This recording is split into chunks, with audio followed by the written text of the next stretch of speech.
کیا، جن تنظیموں نے، نوجوانان رضویہ نے، تحریک انقلاب اسلامی نے، ہمارے اسکاؤٹس نے، ہماری انجمن غمخواران عباس نے اور دیگر علاقے کے شیعہ سنی نوجوان دوستوں نے جس طرح، جس انداز سے، جس اتحاد کے ساتھ، جس جذبہ عقیدت کے ساتھ محسن انسانیت کا غم منانے میں مدد دی، ہم اس پر ان تمام دوستوں، تنظیموں، ارکان اور افراد کا شکر گزار ہیں اور دعا کرتے ہیں کہ خداوند عالم ان کی تمام حاجات شرعی، دینی اور دنیاوی کو بر لائے۔ عزیزان محترم، ہمارے معزز مہمانان گرامی جو وقتاً فوقتاً مختلف مجالس میں خصوصی طور پر یہاں شرکت کرتے رہے، ہم ان سب کے لیے بھی دعا گو ہیں کہ خداوند عالم ان کا ان مجالس میں آنا قبول فرمائے۔ میں ان سب کا شکر گزار ہوں کہ انہوں نے ہماری ان مجالس میں شرکت کر کے اپنے جذبہ ایمانی کا مظاہرہ کیا۔ عزیزان محترم، ہم دعا گو ہیں بتصدق محمد و اہل بیت محمد کہ جو مومنین و مومنات، جو مسلمین و مسلمات بیمار ہیں، جہاں جہاں بھی ہیں، خداوند عالم انہیں صحت کامل عطا فرمائے۔ ان کے لیے جہاد کیا، انسانیت کو ہلاکت میں ڈالنے کے لیے جہاد نہیں کیا، انسانیت کا قتل عام نہیں کیا۔ اب کسی تمہید کی ضرورت نہیں ہے، ضرور صاحب بس توجہ فرماتے جائیں۔ میں نتیجے عرض کر کے مختصراً، چونکہ بہت مختصر گفتگو کر کے ہمیں مصائب کی طرف آج تفصیل آنا ہے، چونکہ مجلس شب عاشور ہے۔ عزیزان محترم، جہاد معصوم کے عنوان سے جو فکری باتیں آپ کی سماعت کی نظر کی گئیں، اس میں انبیاء ما سبق کا جہاد، ان کا انداز جہاد، ان کا انداز تبلیغ اور ان کے طریقے جہاد پر مفصلاً روشنی ڈالی گئی اور ملت کو آگاہ کیا گیا کہ ہر جنگ جہاد نہیں ہوتی، جو ہوس ملکگیری کے لیے ہو وہ جنگ ہے، جہاد نہیں ہے، جو استحکام اقتدار کے لیے ہو وہ جنگ ہے، جہاد نہیں ہے، جو تخت و تاج کے لیے ہو وہ جنگ ہے، جہاد نہیں ہے، جو پرامن ملکوں پر، پرامن بستیوں پر وحشیانہ حملوں کی صورت میں کی جائے وہ جنگ ہے، جہاد نہیں ہے۔ اور اس قسم کی تمام جنگوں کی اسلام نے اجازت نہیں دی ہے، اس لیے کہ اسلام مسلمان کا مذہب نہیں ہے، اسلام انسانیت کا دین ہے۔ بہت توجہ ہے آپ کی، اسلام انسانیت کا دین ہے اور انسانیت کے اس دین نے انسانیت سے گفتگو کی ہے، انسانیت کی فلاح و صلاح کے لیے گفتگو کی ہے۔ اسلام کا نقطہ نگاہ اور اسلام کا مخاطب انسان ہے۔ اسلام انسان کو سربلند دیکھنا چاہتا ہے، اسلام انسان کو سرفراز دیکھنا چاہتا ہے۔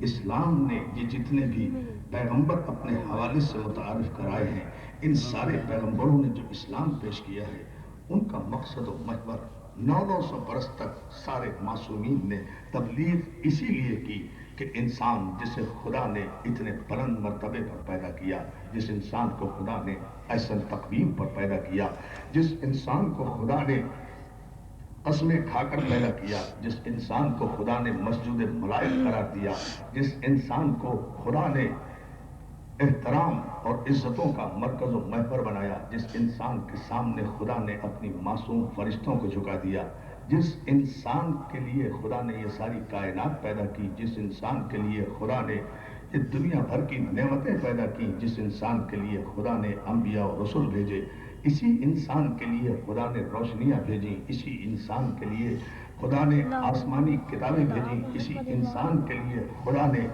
صحیفے بھیجے، اسی انسان کے لیے خدا نے انبیاء کو معجزات عطا فرمائے، اسی انسان کے لیے خدا نے آسمان سے من و سلوہ اتارا، اسی انسان کے لیے آسمان کا شامیانہ سجایا گیا، اسی انسان کے لیے زمین کا فرش بچھایا گیا، اسی انسان کے لیے آفتاب و مہتاب کی قندیلیں روشن کی گئیں، اسی انسان کے لیے لہلاتے ہوئے سبزے پیدا کیے گئے. اسی انسان کے لیے زمین کا سینہ چیر کر خدا نے رزق پیدا کرنے کی صلاحیت زمین کو عطا فرمائی.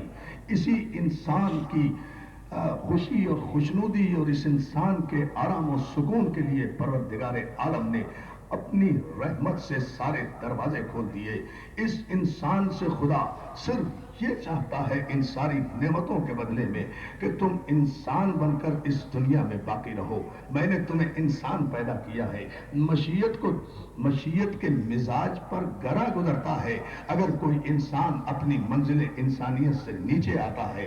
اگر کوئی انسان، یعنی اندازہ کیجئے اس خالق حقیقی کو کتنی زحمت ہوتی ہوگی، محتاط لفظ استعمال کر رہا ہوں، اس مالک کو کتنی زحمت ہوتی ہوگی کہ جب وہ یہ دیکھتا ہوگا کہ یہ وہ انسان ہے جس کے آگے میں نے اپنے فرشتوں کو جھکایا تھا، اب یہ انسان اتنا گر رہا ہے کہ درختوں کے آگے جھک رہا ہے، پتھروں کے آگے جھک رہا ہے، اقتدار کے آگے جھک رہا ہے، انسانوں کے آگے جھک رہا ہے. میں نے تو فرشتوں کو اس کے سامنے جھکایا تھا، میں نے تو اپنے معصوم فرشتوں کو اس کے سامنے سرنگو کر دیا تھا، اور اس کے سامنے نہ جھکنے والے کو میں نے ابلیس قرار دے دیا تھا، مردود قرار دے دیا تھا، ملعون قرار دے دیا تھا، رادہ درگاہ قرار دے دیا تھا. میں نے تو انسان کا احترام نہ کرنے والے کو آج تک معاف نہیں کیا، اور یہ انسان شیطان سے بڑھ کر آگے جا کر یہ چاہتا ہے کہ پھر بھی میری نظر رحمت کا متمنی رہے. صلوات محمد علیہ محمد.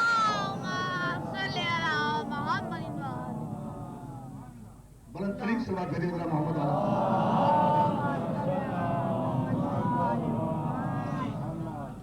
توجہ ہے نا جانب محترم آپ کی، ذرا سا اس مرحلے پر آپ اور غور فرما لیں. یہ انسان کے جسے خدا نے تمام تر عزتوں کا مرکز و محور بنایا، جس کے لیے خدا نے قسمیں کھا کر کہا والتین والزیتون والطور سینین وہذا البلد الامین لقد خلقنا الانسان فی احسن تقویم. تین کی قسم، زیتون کی قسم، طور سینا کی قسم، بلد امین کی قسم، ہم نے انسان کو احسن تقویم پر پیدا کیا. اس انسان کے لیے خدا بند عالم نے قرآن مجید میں قسمیں کھا کھا کر اعلان کیا هل اتى على الانسان حين من الدهر لم يكن شيئا مذکورا. اور انسان پر دہر میں ایک ایسا وقت بھی آیا ہے کہ جب وہ قابل ذکر نہیں تھا، قابل تذکرہ نہیں تھا، ذکر کرنے کے قابل بھی نہیں تھا. ہم نے انسان کے ذکر کو عبادت قرار دے دیا. صلوات بھیجے محمد.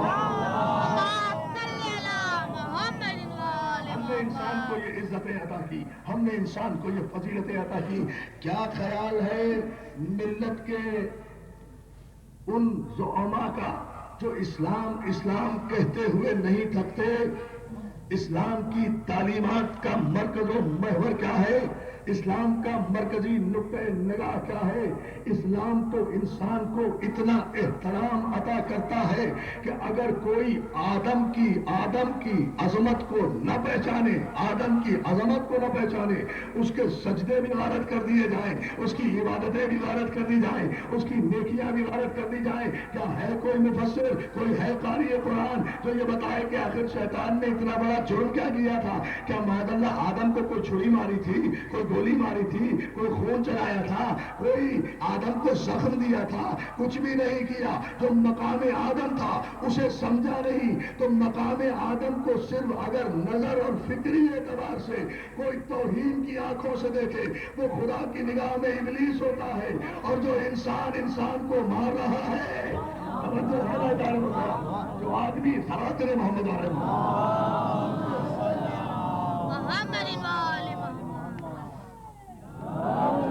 جو ہے نا میرے بھائی سہیل انصاری صاحب بھی یہاں بیٹھے ہیں. میں ایک جملے پر آپ کی توجہ اور چاہوں گا. انسان کو مار رہا ہے، انسان کا قتل کر رہا ہے، اور دکھ کی بات نہیں، ماتم کا مقام ہے کہ قتل کرنے والے کو تاثر یہ دیا جاتا ہے کہ اگر تم نے اسے مار دیا تو بڑا جہاد کیا.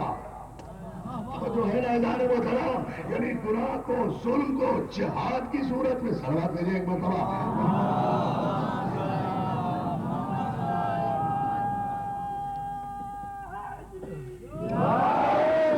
کیا یہ اسلام ہے؟ کیا اس نقطۂ نگاہ سے عزیزان محترم اسلام کی خدمت کی جا سکتی ہے. میں کل عرض کر رہا تھا اور میں نے مفصلاً روشنی ڈالی اور الحمدللہ کہ آپ حضرات نے اسے سرشرف سماعت بخشا. ہمارے بزرگ محمود رضوی صاحب یہاں تشریف رکھتے ہیں, ان کی مدد بہت شامل حال تھی میری گزشتہ شب کی گفتگو میں. عزیزان محترم اس مسئلے پر ذرا سا ملت کو غور تو کرنا چاہیے. آپ شریعت کی باتیں تو کر رہے ہیں, اسلام سمجھا نہیں رہے. شریعت کی باتیں کر رہے ہیں, بھائی اسلام نے شریعت دی ہے. اللہ توجہ تو فرمائے نا, اسلام نے شریعت دی ہے, شریعت نے اسلام نہیں دیا. پیغمبر اسلام نے پہلے اسلام دیا, پھر اس اسلام پر چلنے کے ضابطے بتائے. اس ضابطے کا نام, اس راستے کا نام, اس راستے کا نام, اس شارے کا نام جیو جیو بتاتے ہیں اسلام کے راستے کو, اسلام تک پہنچنے کا راستہ. اب میں اس راستے پر ایک جملہ نہیں کہتا بلکہ علامہ اقبال کے جن کا میں نے کل حوالہ دیا تھا, آج شعر پڑھ دیتا ہوں. بھائی شریعت ہے اسلام تک پہنچنے کا راستہ. اسلام پر کسی کو اختلاف نہیں ہے, راستوں پر اختلاف ہے نا, منزل تو سب کی ایک ہے. تو اسلام تک پہنچنا ہے. اسلام تو ذات محمد ہے, صلوات بھیجنا محمد مصبت ہے. علامہ اقبال نے یہی تو کہا تھا کہ مصطفیٰ بے رسا خیش رہا کہ دی ہموس اگر بہو نہ رسیدی تمام پول حدیث. مصطفیٰ کے قدموں تک پہنچنے کی کوشش کرو کہ دین مصطفیٰ کے پاس ہے. اگر مصطفیٰ تک نہ پہنچے لاکھ کلمے پڑھتے رہو, ابو لہب رہو گے.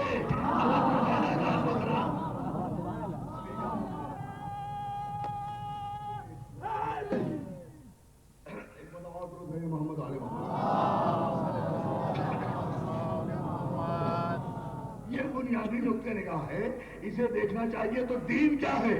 دین ہے مصطفیٰ تک پہنچنے کا راستہ. دین تو مصطفیٰ ہے, شریعت ہے مصطفیٰ تک پہنچنے کا راستہ. راستے کے نفاذ کی باتیں کر رہے ہو, بہت توجہ جان محترم. راستے کے نفاذ کی باتیں کر رہے ہو, منزل کا تذکرہ نہیں کرتے. راستے صلوات بھیجنا محمد منزل کا تذکرہ نہیں کرتے. عزیزان محترم شریعت تو اسی دن نافذ ہو گئی تھی جس دن دین مکمل ہوا تھا. کیا خیال ہے؟ سینیٹر حضرات شریعت نافذ کریں گے, مولانا سمیع الحق صاحب شریعت نافذ کریں گے, خواجہ لطیف شریعت نافذ کریں گے, ایوان بالا کے نمائندے شریعت نافذ کریں گے, قومی اسمبلی کے نمائندے شریعت نافذ کریں گے. جب کوئی حکومت شریعت نافذ کرے گی اس کا مطلب تو یہ ہوگا کہ پھر پیغمبر کچھ نافذ کر کے نہیں گئے. اگر کچھ نافذ نہیں کیا تو پھر دین مکمل کیسے ہو گیا؟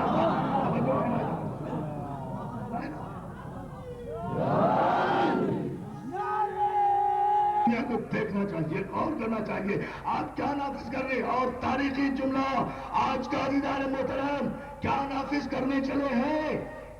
کون سی حقیقت شریعت ہے جو پیغمبر نے نافذ نہیں کی؟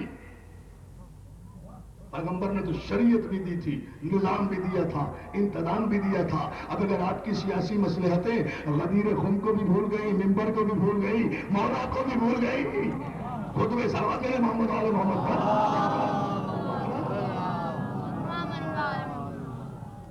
اس میں قصور آپ کا ہے, نادانستگی میں یا دانستگی میں. اس راستے کو بھلایا کس نے؟ شریعت کے راستے سے اسلام ہٹا کر کیسے, کیوں؟ سوال یہ. اب آپ دوبارہ جو شریعت نافذ کر رہے ہیں تو یہ شریعت اکھڑی کہاں سے؟ جو ری بلڈ کر رہے ہیں آپ, ریکنسٹرکٹ کر رہے ہیں. سلامات بھیجے نا, میں آج کر رہا ہوں. یہ نوبت آئی کیوں؟ یہ نتیجہ آیا کیوں؟ یہ آپ کہاں سے اور کس بنیاد پر؟ آخر پہلے اس کا پس منظر تو بتائیے کہ یہ پیغمبر تو شریعت دے کر گئے تھے, یہ شریعت غائب کہاں ہو گئی درمیان میں؟ اور 1400 برس کے بعد پھر یہ شریعت آئی کیسے؟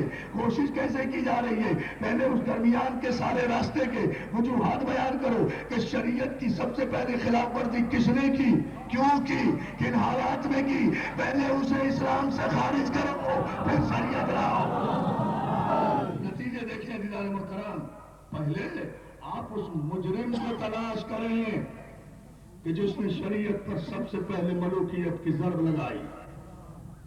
میں اس سے زیادہ تو کہہ نہیں سکتا کچھ وقت. آپ توجہ فرمائے نہ فرمائے. خطاب عالم اسلام سے ہے, سوال ملت کے ٹھیکیداروں سے ہے, بات تاریخ کے حوالے سے کر رہا ہوں اور پوری ذمہ داری سے کر رہا ہوں. عزیزان محترم اس پر غور کریں. پہلے شریعت پر ملوکیت کی ضرب کس نے لگائی؟ پہلے شریعت کے قانون کو توڑا کس نے؟ آپ آسان یہ شہادت گئے الفت میں قدم رکھنا ہے. لوگ آسان سمجھتے ہیں مسلمان ہونا. عزیزان محترم نسلیں مشکوک ہو جائیں گی. تاریخ کے پورے پس منظر میں اگر جاؤ گے اس بات کو ذہن میں رکھو. اس طرح نہیں ہر جارحیت کو جہاد قرار دیتے رہے, بادشاہت کو ذل الہی کا لباس پہناتے رہے, ملوکیت کے قصیدے پڑھتے رہے. زندگی گزر گئی, عمر ساری تو کٹی, عشق بتا میں غالب, آخری وقت میں کیا خاک مسلمان ہو گئے. بہت مشکل کام ہے. میں بڑے اعتماد کے ساتھ, بڑے کانفیڈنس کے ساتھ, مجھے کوئی پریشانی نہیں ہے شریعت کے مسئلے پر, اس لیے کہ میں جانتا ہوں کوئی شریعت نہ نافذ ہوگی نہ کوئی نافذ کرانے میں دلچسپی رکھتا ہے. اگر کسی کو شریعت کو نافذ کرانے میں دلچسپی ہوتی تو 1400 برس ایسے ہی بغیر شریعت کے نہ گزر جاتے. 1400 برس بغیر شریعت. صلوات بھیجنا محمد ہم خوب جانتے ہیں اس انداز کو, ہمیں خوب علم ہے, ہم خوب سمجھتے ہیں. ایک مثال دیتا ہوں, خدا کرے, میں تو آج ایک عجیب سی بات کہہ رہا ہوں, اللہ کرے شریعت نافذ ہو جائے, ہم پہ تو کوئی فرق پڑتا نہیں. ہم نے کوئی ایمرجنسی میں کلمہ تو پڑھا نہیں جو ہمارا ایمان ہمارا تو مسئلہ نہیں ہے. ایگزامپل, مشکل ترین مثال کے تحت میں کہہ رہا ہوں, اللہ کرے شریعت تھوڑی دیر کے لیے صحیح نافذ تو ہو. دودھ کا دودھ پانی کا پانی الگ ہو جائے گا. ایک دن کے لیے شریعت نافذ تو ہو, اس لیے کہ شریعت کا نفاذ کوئی معمولی مسئلہ نہیں ہے. آگیا کا مقدمہ, آیت تاریخ کے حوالے سارے اٹھا کر دیکھ جائیں شریعت کتنی سخت چیز ہے. مقدمہ آیا ایک شرابی کا کہ اس نے شراب پی ہے, دربار خلافت راشدہ میں مقدمہ آیا, خلیفہ راشد نے حد جاری کی. بہت توجہ دار محترم, بادشاہ نے, حکمران نے حد جاری کی اسلامی حدود کے مطابق کہ شرابی کو اتنے کوڑے مار دیے جائیں. بڑی توجہ, شرابی کو شریعت کے مطابق اتنے کوڑے مار دیے جائیں. اس نے اپنا جرم کا اقرار بھی کیا, ہاں میں نے یہ جرم کیا ہے, عدالت بھی لگی, شریعت کے تحت حد بھی جاری ہو گئی. لیکن جب فیصلہ سنا چکے قاضی تو اس شرابی نے کہا کہ جب اسلامی دفعات پر عمل ہو رہا ہے تو پھر ایک بات مجرم کی بھی سن لو کہ اسلامی شریعت میں شرابی کو کوڑے وہ مارے جس نے خود کبھی شراب نہ پی. جو ہے اعلان مظلوم, مجرم نے اعلان کر دیا, بھری عدالت کو گنگ کر دیا. اس شرابی کو کوڑے وہ مارے جس نے خود کبھی شراب نہ پی ہو, فیصلہ وہ کرے جس نے خود کبھی کسی زمانے میں اس جرم کا ارتکاب نہ کیا ہو. دربار پہ سناٹا جاری ہو گیا, شریعت رکی کی رکی رہ گئی, حدود معلق ہو گئے. توجہ جملہ دے رہا, وہ حدود جو جاری ہو رہے تھے, جو نافذ ہو رہے تھے, معلق ہو کر رہے, پوری توجہ, معلق ہو کر رہ گئے. شریعت رکی رہی. شبلی نعمانی نے لکھا, جو بہت بڑے سیرت نگار ہیں مسلمانوں کے, انہوں نے لکھا کہ ابھی یہ سکوت کا عالم طاری تھا کہ ناگہاں دربار حکومت میں ابو طالب کا بیٹا علی اپنے بڑے بیٹے حسن کے ساتھ دربار میں آئے. مجمع پہ خاموشی دیکھی, پوچھا کیا بات ہے, کیوں پریشان بیٹھے ہو؟ سب نے کہا یا علی بڑی مشکل میں مجرم نے ڈال دیا. مجرم نے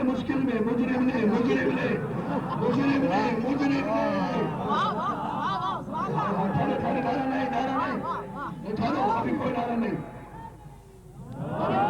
نتیجہ آنے کو دوستو, مجرم نے مشکل میں ڈال دیا ہے منصف کو.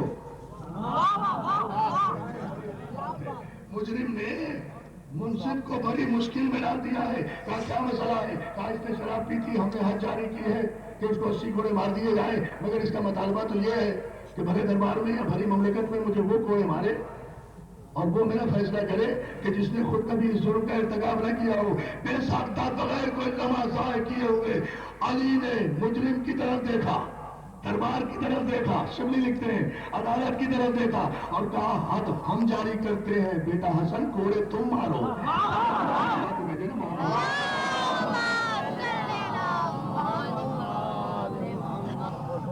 قانون تو یا علی مدد ہے، ہماری پہچان تو یا علی مدد ہے، ہمارا آئیڈینٹی کارڈ تو یا علی مدد ہے.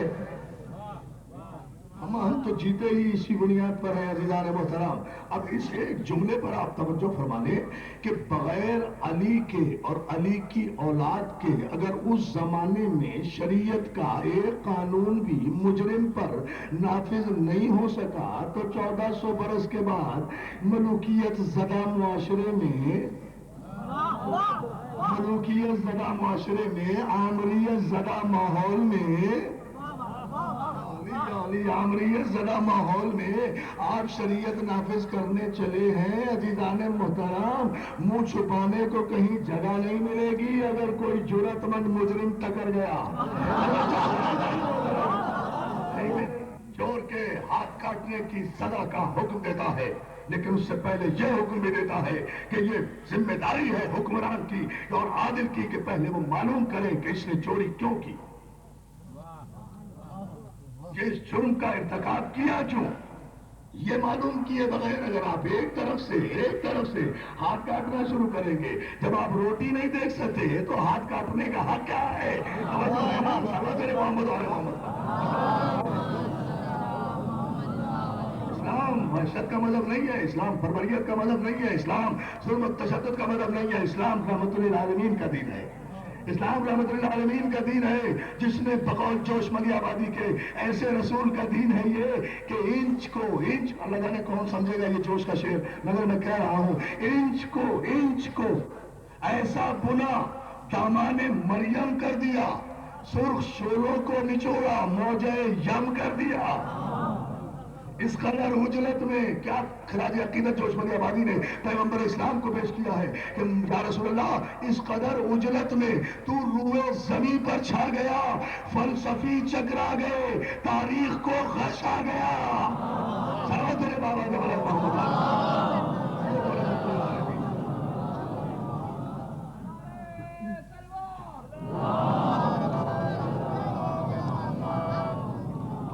اسلام نے عزیزان محترم نظام بھی دیا، انتظام بھی دیا، دین بھی عطا کیا، شریعت بھی عطا کی، راستہ بھی عطا کیا.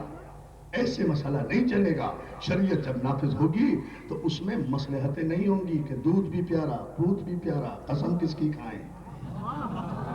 اللہ ایسے یہ مصلحتیں نے سوال بھیجے نا محمد یہ مصلحتیں نہیں چلیں گی، یہ پیمانہ نہیں ہوگا. شریعت تو شریعت ہے، قانون تو قانون ہے. بہت توجہ دار محترم. اور ایک جملے پر میں آپ کی توجہ چاہتا ہوں. پیغمبر اسلام کا متفقہ قول ہے جسے پوری ملت نے نقل کیا ہے اور اکابر صحابہ اکرام نے روایت کیا کہ سرکار اور مشکات شریف پہ یہ موجود ہے کہ سرکار رسالت پاک نے فرمایا اقضاکم علی، میری امت میں سب سے بہتر فیصلہ کرنے والا علی، سب سے بہتر. اقضا قاضی نہیں، اقضا جسٹس نہیں، چیف جسٹس، عدالت کا نہیں، محمدن ورلڈ کا. سلامات بھیجے محمد والے محمد. ایک کسی مخصوص عدالت کا نہیں، مکمل محمدن ورلڈ کا، اسلامک ورلڈ کا. چاندی دائرہ اسلام ہے 90 کروڑ مسلمانوں میں. پیغمبر اسلام نے فرمایا کہ ان سب میں بہتر فیصلہ کرنے والا علی. اور علی کے فیصلے ماضی میں رہے بھی ایسے ہیں کہ علی نے تو بڑے بڑے فیصلوں کو مسترد کیا ہے مگر علی کے فیصلے کو کسی نے مسترد نہیں کیا. توجہ. معصوم اگر تلوار اٹھاتا ہے تو صرف اپنے دفاع میں تلوار اٹھاتا ہے تو، اور سیلف پروٹیکشن کا حق تو یہ تو بین الاقوامی قانون ہے، اسے تو آپ کچھ کہہ ہی نہیں سکتے. جانے محترم اپنے تحفظ کے لیے اگر گھر پر ہی کوئی حملہ کرنے کے لیے آ جائے اپنے اوپر تو جو کچھ بھی آپ کر سکتے ہیں وہ رجسٹ تو کریں گے نا. وہ دفاع کا حق تو، وہ ڈیفنس کا حق تو آپ کو حاصل ہے، لیکن بڑھ کر حملہ کرنے کا حق اسلام نے نہیں دیا. دفاع کیا. اب اگر دفاع ہی سے کفر دفاع ہو گیا تو یہ الگ بات. سلوا دے رہے محمد والے محمد کا. اگر دفاع ہی سے اس مسئلے پر ملت کو خصوصیت کے ساتھ غور کرنا چاہیے. بات جذبات کی نہیں ہے, بات احساسات کی نہیں ہے. میں نے کل بھی کہا تھا یہ شریعت دل کا مسئلہ کوئی سیاسی مسئلہ, ہم یہ سیاسی مسئلہ نہیں سمجھتے, یہ قطعاً مذہبی مسئلہ ہے. ہماری زندگی اور موت کا مسئلہ بھی ہے, نظریہ پاکستان کا مسئلہ بھی ہے, قرارداد پاکستان کی زندگی کا مسئلہ بھی ہے, قائد اعظم کے افکار کا مسئلہ بھی ہے, علامہ اقبال کے خطبوں کا مسئلہ بھی ہے. بہت سے مسائل پر میں کل گفتگو کر چکا ہوں, انہیں دوہرانا نہیں چاہتا, دامن وقت میں اتنی گنجائش نہیں ہے. اسے سنجیدگی کے ساتھ غور کرنا چاہیے اور فکر کرنا چاہیے. جہاد کا فلسفہ یہ ہے عزیزان محترم کہ اگر کوئی کسی صورت میں ماننے پر تیار نہیں ہے اور گھر پر مدینے پر چڑھائی کرنا چاہتا ہے یا مکے پر حملہ کرنا چاہتا ہے تو سرحد مکہ پر روک دو, سرحد مدینہ پر روک دو. وہیں جا کر جتنی بھی جنگیں لڑی ہیں اندرون شہر نہیں لڑی پیغمبر اسلام نے, جتنی بھی دفاعی جنگ, اب ظاہر وہ اب محاورے میں جنگی آئے گا استعمال, لیکن جب دفاعی کہہ رہا ہوں تو پھر وہ جہاد ہے. صلوات بھیجا سننے پر توجہ فرمائے. جتنے بھی سرکار خطیب مرتبت نے جہاد فرمائے ہیں عزیزان محترم وہ سب کے سب دفاعی ہیں, کہیں تلوار نہیں اٹھائی گئی. اور پھر میں عرض کر چکا پرسوں کی مجلس میں کہ فتح مکہ تو سب سے بڑی دلیل ہے نا. سارے جان کے دشمن گرفتار ہیں, سارے قاتل گرفتار ہیں, سارے لٹیرے گرفتار ہیں, سارے اذیتیں دینے والے مجرموں کی طرح رحمت للعالمین کے سائے میں کھڑے ہوئے ہیں. اور پیغمبر اسلام کہہ رہے ہیں لا تثریب علیکم اليوم, آج کے دن تم سے کوئی باز پرس نہیں کی جائے گی. انتم الطلقاء, تم سب آزاد ہو, جو چاہے چلے جاؤ. لیکن اس پر یہ شرط نہیں رکھی پیغمبر نے کہ جو کلمہ پڑھ لے گا اسے امان ہے. پیغمبر نے تو یہاں تک کہہ دیا کہ جو ابو سفیان کے گھر میں چھپ جائے اسے بھی امان ہے. صلوات اللہ تعالی علیہ.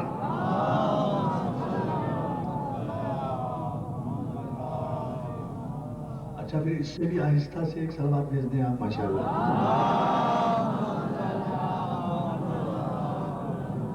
سلامت رکھے. توجہ فرما رہے ہیں نا محترم. دیکھیں جہاد کے لیے خداوند عالم نے جہاد کو پسند فرمایا ہے.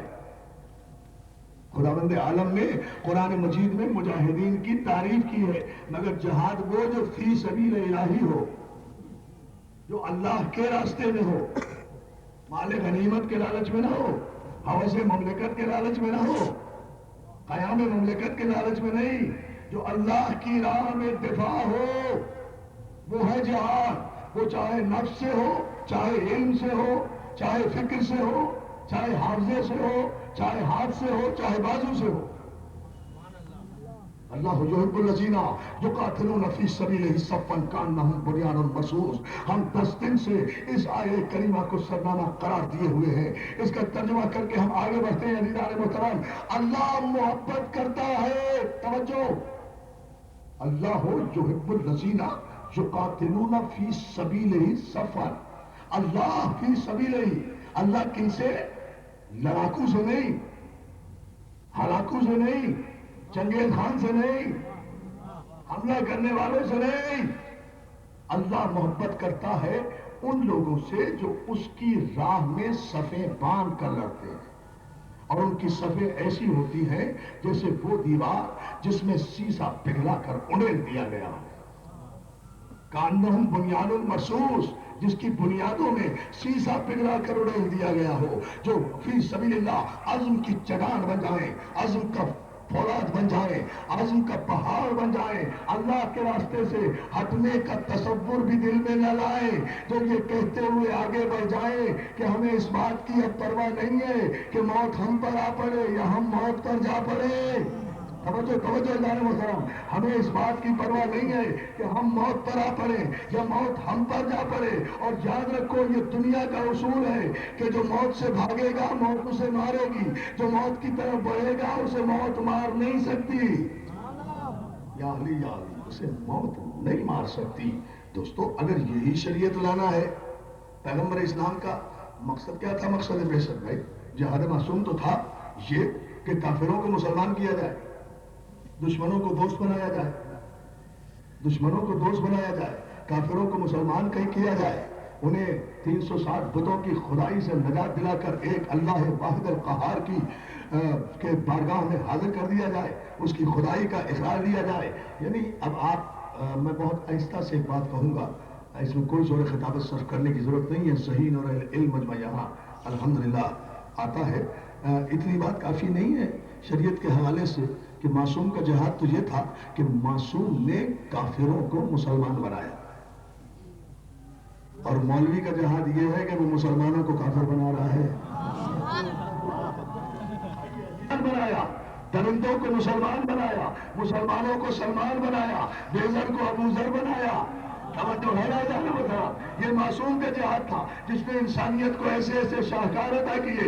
یہ مولوی کا جہاد ہے. علامہ اقبال نے کہا تھا نا، تعویل کا پھندا کوئی صیاد لگا دے، یہ شاخ نشیمن سے اترتا ہے بہت جلد، بہت جلد، بہت جلد، بہت جلد. صلوات محمد آل محمد. آخری آدمی تک ہاتھ بلند کر کے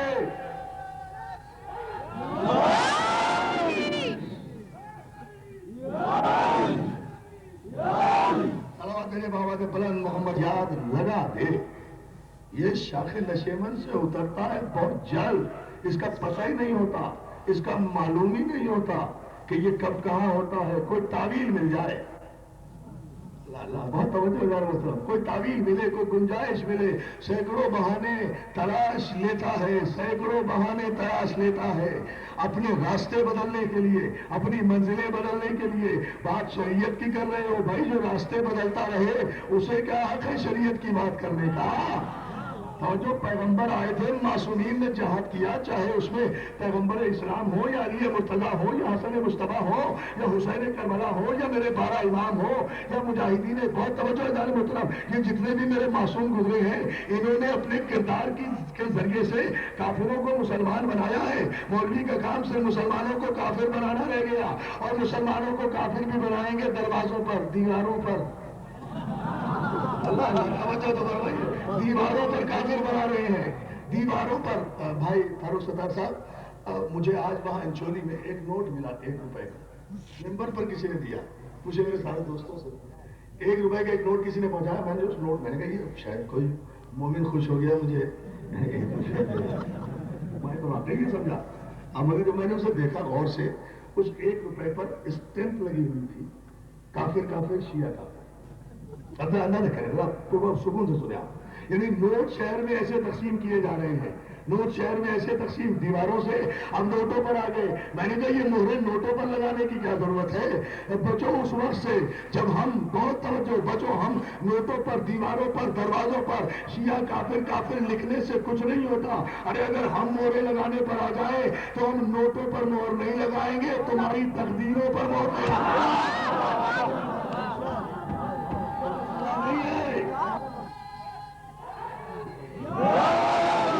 تفصیلات میں نہیں جاتا. اب نوٹوں پر مہریں لگائی جا رہی ہیں، دیواروں سے اترے نوٹوں پر آ گئے، نوٹوں کے بعد ووٹوں پر آ جائیں گے. وہ جو ہے نا جان محترم، مسئلہ صرف یہی ہے. ہم خوب سمجھتے ہیں انداز پارسائی کو. اللہ اللہ اللہ، ہم یہ سارے پس منظر جانتے ہیں جناب محترم. ہمیں پتا ہے یہ بیچارے تو واقعی اسٹیمپ ہے، ربر اسٹیمپ ہی ہے، ان کی اپنی کوئی حقیقت نہیں ہے، یہ ربر اسٹیمپ ہی ہے. ہمیں پتا ہے کہ they are the puppets in the hands of foreign countries. یہ تو بیرونی ممالک کے ہاتھ میں کٹ پتلیاں ہیں. ہم جانتے ہیں کہ جو وہ اشارہ کریں گے اصل ڈوریاں جن کے ہاتھ میں ہیں. ہم تو یا علی کہہ کے 7 پردوں میں چھپے ہوئے منافق کو پہچان لیتے ہیں.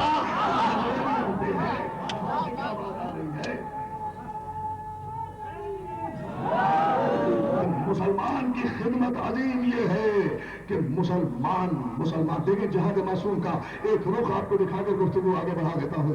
دوستوں وہ یہ کہ پیغمبر اسلام نے کافروں کو مسلمان بنایا. اور اللہ اکبر، خدا کی قسم، جہاد معصوم اپنی معراج پر نظر آتا ہے جب ہجرت کے بعد پیغمبر اسلام نے مہاجر اور انصار میں مواخات قائم کی. مہاجر کو انصار کا بھائی بنایا، انصار کو مہاجر کا بھائی بنایا. فلا تم ایک مہاجر ایک انصار، ایک مہاجر ایک انصار، ایک مہاجر ایک انصار، ایک مکی ایک مدنی. پیغمبر نے سب کو ایک دوسرے کا بھائی بنا کر پیغام دیا کہ بھائی کا مطلب سمجھتے ہو کہ اب اس کا خون تم پہ حرام ہو گیا. یہ بصیرت پیغمبر ہے کہ سب کو سب کا بھائی بنایا، علی کو اپنا بھائی بنایا. توجہ توجہ توجہ، علی کو اپنا بھائی بنایا، سب کو سب کا بھائی بنایا، علی کو اپنا، اور یہ کہہ کر بلایا یا علی انت اخی فی الدنیا والآخرہ. علی تم دنیا میں بھی میرے بھائی ہو، آخرت میں بھی میرے بھائی ہو، دنیا میں بھی میرے بھائی ہو، آخرت میں بھی. صلوات محمد علی محمد. یہ انداز ہے معصوم کے جہاد کا. معصوم ممکنہ حد تک انسانی خون کو گرنے سے، ضائع ہونے سے، بے حرمت ہونے سے بچاتا ہے.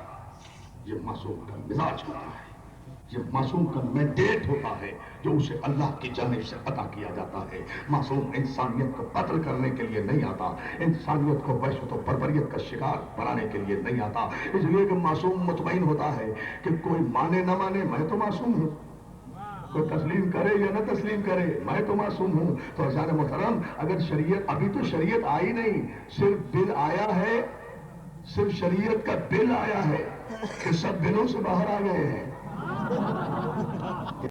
لیے نہیں آتا. اس لیے کہ معصوم مطمئن ہوتا ہے کہ کوئی مانے نہ مانے میں تو معصوم ہوں، کوئی تسلیم کرے یا نہ تسلیم کرے میں تو معصوم ہوں. تو عزیزان محترم، اگر شریعت، ابھی تو شریعت آئی نہیں، صرف بل آیا ہے، صرف شریعت کا بل آیا ہے کہ سب بلوں سے باہر آ گئے ہیں. ایک بل کیا آیا کہ سب بلوں سے، یعنی ادھر شریعت بل کی بات چلی، ادھر سب بلوں سے باہر آ گئے. اب جس دیوار پر ہم جا رہے ہیں، دیکھ رہے ہیں شیعہ کافر جس دیوار پر جا رہے ہیں شیعہ کافر. ہم تو بڑے مطمئن ہیں دوستو، ہمیں تو کوئی پریشانی نہیں ہے، اس لیے کہ ہماری تو حیثیت کیا ہے، بلکہ ہمیں تو فائدہ. میرے نوجوان دوستو، پریشان ہونے کی ضرورت ہی نہیں ہے. کوئی چاہے نوٹوں پر لکھے یا دیواروں پر شیعہ کافر لکھے، اس لیے کہ ہماری عزت کوئی ابو طالب کی عزت سے زیادہ تو ہے نہیں. توجہ ہے نا؟